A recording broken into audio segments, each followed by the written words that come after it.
Conversation avec moi-même sur l'histoire de mon cancer du sein. Je me présente, je m'appelle Cléo Maheu et j'ai reçu un diagnostic du cancer du sein le 12 août dernier. Comment c'est arrivé? C'est arrivé de manière fortuite. Tout simplement, prendre ma douche, j'ai senti une masse. J'ai appelé ma sœur en revenant de vacances. Ma sœur qui est gynécologue, elle me dit, écoute Cléo, super important, va voir tout de suite, va passer une mammographie pour être sûr que tu es correct. Donc, 46 ans je passe la mammographie, vois le médecin la semaine suivante, donc le 12 août. Le médecin m'annonce que j'ai un cancer avec 2 masses au sein gauche. Donc, tout un paquet de questions.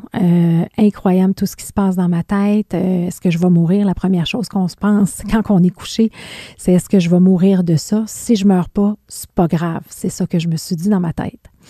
Alors, commencent les démarches. J'étais au privé.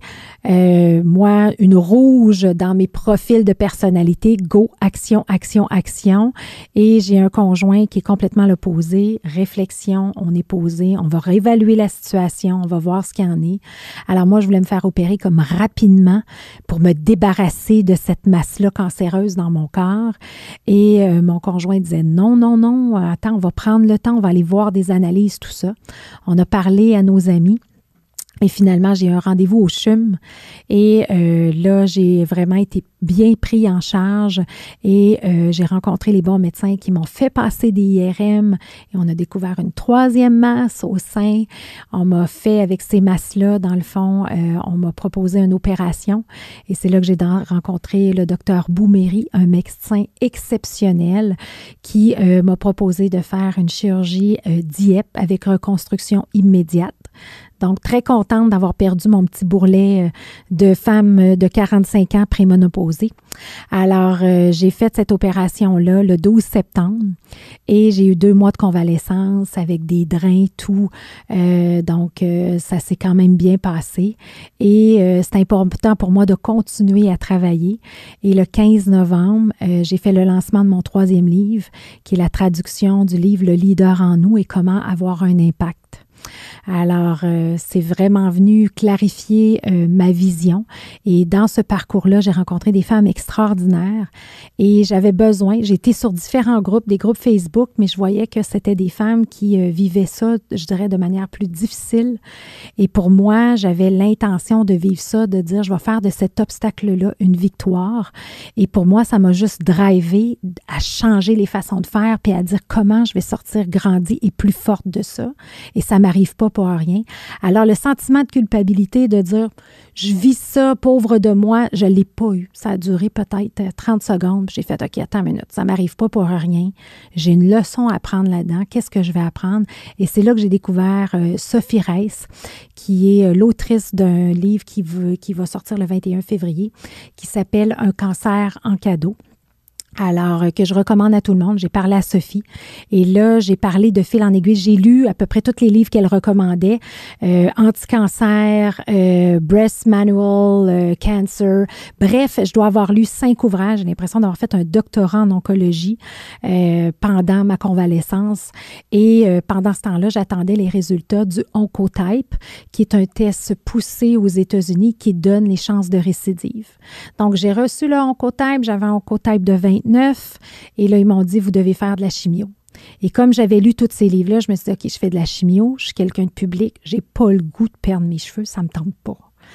Et puis là, je m'imaginais faire mon sommet le 15 novembre où, tu sais, de dire j'ai pas de cheveux, les gens vont me voir malade, je vais perdre ma féminité. Et pour avoir ça, c'est pas juste perdre les cheveux, mais ça va me prendre 2-3 ans avant de revoir les cheveux. Alors là, j'ai rencontré Sophie Trusdale-Ménard, qui est la fondatrice de gardetecheveux.org, dans laquelle Sophie Reiss s'impliquait et Jasmine Marcoux qui sont sur le CA. Et j'ai décidé de prendre tous les profits de mon sommet et de le donner à cette fondation-là. Et par le fait même, j'ai décidé de m'impliquer. Ce que ça fait, c'est que je vis un moment difficile en ce moment. Je complète ma chimiothérapie demain et je me sens pas victime, je me sens pas down, je sens que ça fait partie du parcours de ma vie, une épreuve. Comme tout le monde dans la vie, il y a des épreuves. Oui, j'ai une épreuve du cancer. Il est tagué comme le cancer, c'est épouvantable. Mais il y a plein de gens qui vivent des choses, puis on ne peut pas juger ce que chacune des personnes vit, même si ce n'est pas un cancer. Mais par contre, ce que ça m'a amené, c'est que il y a eu une cohérence entre ma raison d'être personnelle qui est toujours d'inspirer, d'être complice des gens que j'aime, des gens qui m'entourent. Je le fais dans le monde professionnel au niveau des entrepreneurs, mais ça a amené toute cette raison d'être-là, de dire je veux m'impliquer, inspirer, être complice des gens qui vivent avec le cancer et qui n'ont pas envie de perdre leurs cheveux. Est-ce qu'ils ont le droit de choisir? À l'hôpital, on m'a dit, Madame, vous allez perdre vos cheveux. La première chose qu'on m'a dit, après 1 mois de traitement de chimiothérapie, le médecin m'a vu et dit, Madame, avez-vous une perruque? Donc, finalement, je me suis fait mon propre protocole. J'ai pas écouté les médecins, j'ai écouté mon corps. J'ai décidé d'être CEO de mon corps. On l'entend un petit peu plus, cette expression-là. J'ai décidé de faire mon propre protocole et aujourd'hui, je peux dire que j'ai passé à travers la chimio avec brio. Très peu d'effets secondaires. J'ai pris des produits naturels pour m'aider à la garde de cheveux, des choses comme ça. Donc, je me suis fait aider en médecine fonctionnelle avec une coach. J'ai fait de l'acupuncture. J'ai fait de la neurostimulation. On a une super belle clinique ici à Blainville avec Dr. Toy. J'ai fait de l'endermologie pour aider ma cicatrisation. Donc, j'ai fait un jeûne pendant ma chimio. Donc, une journée avant, pendant, après. J'ai tout fait ces éléments-là. Et aujourd'hui, quelle fierté d'avoir gardé mes cheveux et de dire, ben garde, ma chimio, ça va être derrière moi, mais j'ai l'impression d'être toujours restée la Cléo que je suis, qui aime la vie, qui aime être impliquée avec les gens. Et cette mission-là a donné un sens à ma maladie. Et la mission de Garde tes cheveux, c'est de changer le visage du cancer, un cheveu à la fois. Et comment? C'est qu'on veut faire connaître aux hôpitaux. C'est connu depuis 30 ans. En France, en Europe, aux États-Unis, la FDA a prouvé ça depuis 2015. Il y a même des capeurs, des gens qui sont là pour t'aider avec le casque réfrigérant. Ici, on n'en parle pas, on dit que ça ne marche pas. Alors, le message que je veux faire aujourd'hui, c'est malgré l'adversité, est-ce qu'on peut se donner le droit de comprendre nos droits, de s'outiller? Alors, c'est vraiment la raison d'être de cette fondation-là, Garde tes cheveux.